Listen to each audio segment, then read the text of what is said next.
Let's print some stickers. Let's print some stickers. Today, I'm gonna show you how we print stickers from start to finish. From the time that you put your order online, all the way up until the time that you get it at your door. I'm gonna show you everything in between. I'm super excited to dive in. Let's do it. Let's print some stickers. Some stickers.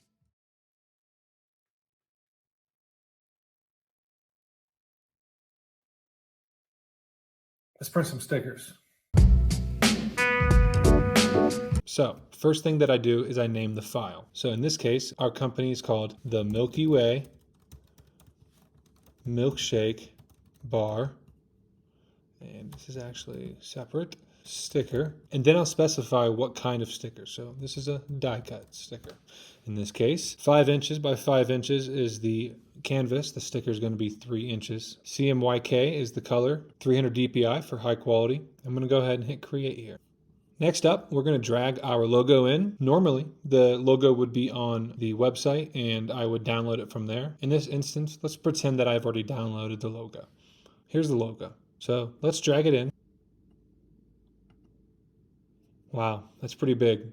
Let's scale it down a little bit. I'm going to center it first, and I'm going to hit transform. After that, I'm going to scale this down to, let's say, 2.75 to give some room for scaling. This looks a lot better. Next up, what I'm going to do is crop it so that the edges are as close as possible. Let's go ahead and do this, this, this, this. Enter.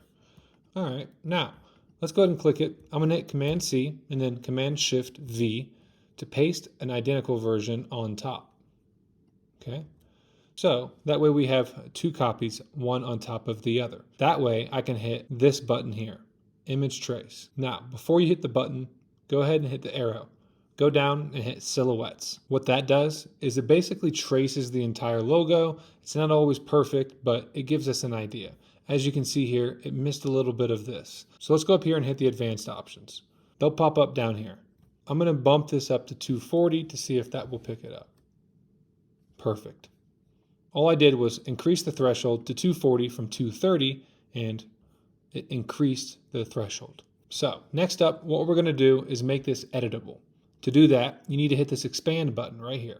Now, this is an editable object, meaning if I wanted to do this for some reason, I could, but I won't. I'm going to send this to the back by hitting Command Shift backwards back bracket. I'm going to hit Object, Path, Offset Path. Now, it looks a little weird because the background is black, but I do want a 0.125 inch offset and a round join. Otherwise, if it's on meter, it's going to be like super sharp around the sharp edges. And then I'm going to hit OK. I'm going to hit I, click. Essentially, what that does is it turns it white because the background is white. Now I have a cut line, but it's not assigned yet. So what I need to do is first, I'm going to switch this from white. As you can see, it's transparent now, so it's still going to be see-through. But I'm going to change this to red. Now the stroke will be red. But to do that, I have to bring it back forward. That way the object is on top and I can see it when I load it in. Last thing we need to do is select everything and make sure the sticker is the right size. As I mentioned before, it's going to be a 3-inch sticker. So I'm going to hit 3 and enter. And voila, you have a 3-inch sticker prepped to move over to the PC.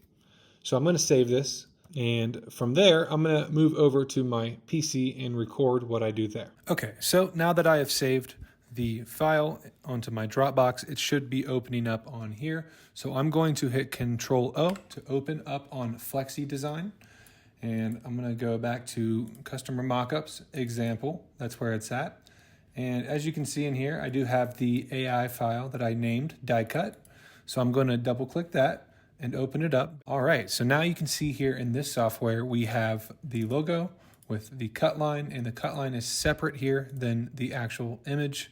So after that, what I'm gonna do is select the red outline that I created, and I'm going to hit this button over here. What this does is it creates a contour cut and assigns an actual cut line to the file. So once I click that, here you'll have a Design Central pop up. It's a little mini thing here. Actually, I'm going to change the color of the contour cut to lime green. You can actually increase or decrease the contour cut as well in this software, but I'm not going to. But if I wanted to, I could go here and hit down. Just keep going down, and as you can see here, it's making it tighter. Or if the customer wanted it to be wider, I can make it wider as well. But in this instance, I'm going to leave it at 0 since I already set the distance in Adobe Illustrator. I'm going to go ahead and hit this apply button. So now what it's done is it's create a contour cut. However, it's still showing that red outline. I don't want that. So I'm going to right click this, hit separate contour cut. And now you can see the lime green and the red one are separate. I'm going to go ahead and delete the red one. Now it's left with just the lime green, and it's still 3 inches. I am going to hit 3 to make sure it's exactly 3 inches. Awesome. So now I have this file, and it is all set up. It's ready to go. If I go into assigned how many copies I'm going to do, it's going to be done on this end. So after that, what I'm going to do is close out of Design Central, bring this down, and I'm going to hit this button, rip and print. You can also hit Control H. Go ahead and click this. Now what you're going to see is just one sticker, the barcode, and then the registration marks. In this case, let's say the customer ordered 25 stickers. So I'm going to type in 25 quantities. Now, as you can see, there's a lot of space here to the left, and there's 3 empty ones here. Let's do that. This is also a safe measure because the space in between each sticker helps with the smoothability of the cut, if that's a word. So I'm going to separate these. I'm going to do 0.55. I think that'll go right to the edge. And I'm going to do 0.25 here on the height. Awesome. So now you can see we have 16 inches being cut, and there's going to be 28 stickers here, all 3 inches max width. I'm going to go over to the cut, make sure that this is assigned to the number 1 plotter condition, which is a plotter condition that I've assigned on my actual plotter that goes through all the details and memorizes the force, the speed, and the angle that it cuts at. Now that this is ready, I'm going to hit this button down here that says send. What this does, as you can see at the top here, is it sends it to the plotter. But in order to do that, I need to go into Production Manager down here. Now, what you'll see if I click all is my print file and my cut file. And you have my GraphTech up here and my Mimaki up here. So as you can see here, it's holding. If I move it over to the RIP section, what this will do is it'll allow me to estimate how much this job is going to cost. And I'm going to show you that, but it's only going to show ink. It's not going to show vinyl paper.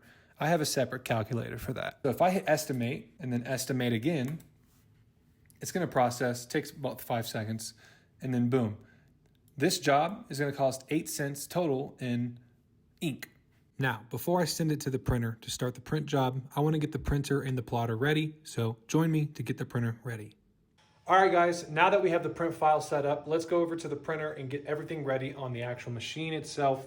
Super easy, follow me. So, in order for this machine to know how wide the vinyl is, I have to set it up on the actual machine. Now, it's asking us how many pinch rollers that we're using. We're using 4, so I'm going to hit enter. As you can see here, the temperature has to get up to these temperatures before it prints. So I'm gonna let that preheat. Once these 2 are green, we're good to go. All right, the temperatures, they're all good. Now, to make sure that the printer is communicating well with the computer, I have to put it into remote mode. Let's head back up to the computer. Awesome, now that we have the printer all set up, let's go ahead and move this from the RIP section over to the output section. What it'll do is it'll sit at 56%, and then the machine will actually go through and do its thing. So let's tune in over there. All right, so as you can see, it's doing its thing. It's setting all the pinch rollers properly. It's going through each one individually. You'll see it'll go to this one next. So what this is doing is it is setting the pinch roller setting to medium so that they're not all the way at the highest pressure just because we're printing and not cutting. We'll be cutting on this machine here. Let's wait for this to start. Awesome. So it's starting first with the barcode, since it's the shortest action. And then once it starts going all the way over, that means it's doing the registration marks, and then it'll go through and do each individual sticker. I'm gonna fast forward this a bit so that you can actually see it in action, but still not sit here for 10 minutes waiting for these to print.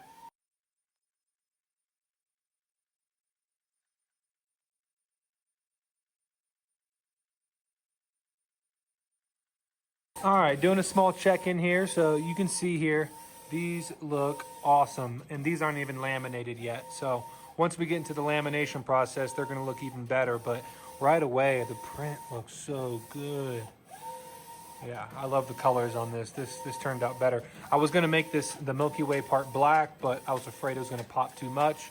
Then I was afraid this wasn't gonna pop enough, but it looks awesome. All right, cool, it's finishing up. You can see here it's doing the other barcode and the other registration marks.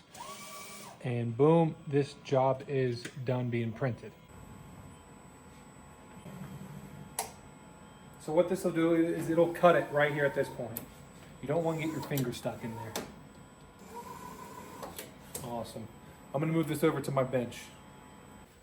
All right, awesome. So I've got this here. All I'm doing here is just measuring out how long of a piece of vinyl I need since this is a shorter job. So here in this instance, I only need about 18 inches. I'm gonna move this over to the laminator. Mat down. Now, remember, I only need 18 inches. So I'm gonna measure out all 18 inches here. I've got an idea about where I need to be. It doesn't need to be perfect. I just need to know that I need to be around 17 to 19 inches. So I'm gonna go ahead here and cut this vinyl. Should be good to go. Move that over, pull this out, and I'm gonna move this over to the cold laminator. All right, so I'm gonna line it up here. I'm gonna leave a gap on this side and overhang it on this side. So I'm gonna cut that off so that it's a perfect cut. I do want these to be loose. I don't want any ripples to go on anytime I laminate. So I just loosen it up, let it kind of sit through, tighten it up from there so that it doesn't move. Now I got a little bit of a wiggle room. So the best way that I've found to do this is if I grab this here, and now obviously the laminate is on the top. So I'm gonna peel back this laminate just a little bit and kind of push it up against this. Now I'm gonna keep pulling that all the way down, all the way across. Sorry for the squeak. And then I'm gonna take that bottom piece and kind of curl it like a wave underneath and tuck it in. Make sure it's all snug and tucked in. And then from there, I'm gonna roll it a little bit. You'll feel a crunch that's just kind of going over the edge, and then I'm gonna let go. Now I have a base that's perfectly flat and it's even in the spot that I want. I like to roll it a little bit. Now I'm gonna flip this over and I'm gonna go around the other side. I'm back. I'm gonna take this edge, pull it out a little bit, and just peel that thing back. Voila, you don't have to be super gentle with it. I used to be. Now let's get this sealed up. But I've got this piece hanging off, so I'm gonna cut that.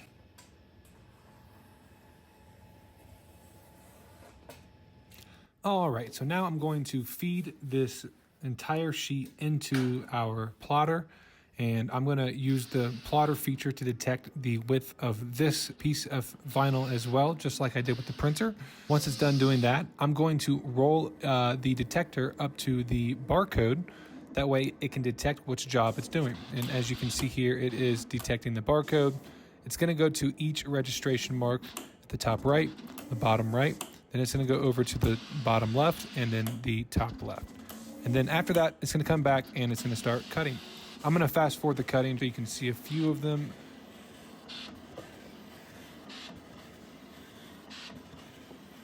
And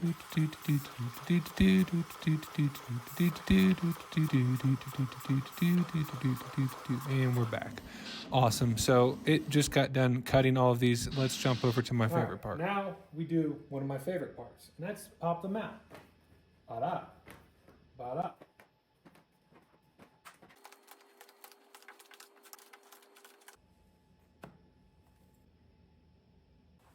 All right, so let's go ahead and put these in some shrink wrap. I bought this little sealer off of Amazon, and I bought the roll of shrink wrap from uline.com. Both very happy with them, and they do their job great, honestly. So I'm gonna clean up my mess here and actually tape up this vinyl rolls, turn on my heater, let that heat up a bit, and then I'm gonna go ahead and shrink wrap those stickers. That way they're nice and snug and they don't move around during delivery. Let's go ahead and turn this off so we don't burn the house down. And then let's go ahead and grab a bubble mailer, an instruction page, and then a sticker. So let's drop the sticker in there, drop the instruction and promotional page in there, and then a sticker. Wait, hold on one sec. Let me grab something. I always forget to add these in there, but here we go. Boom, stick together, grow together. And let's go ahead and toss this in here, peel this off. If you like this video, don't forget to hit the like button, subscribe button, any button that will help me out. It would be heavily appreciated. And if you have any questions about custom stickers or what we're able to do, feel free to reach out. Can't wait to talk.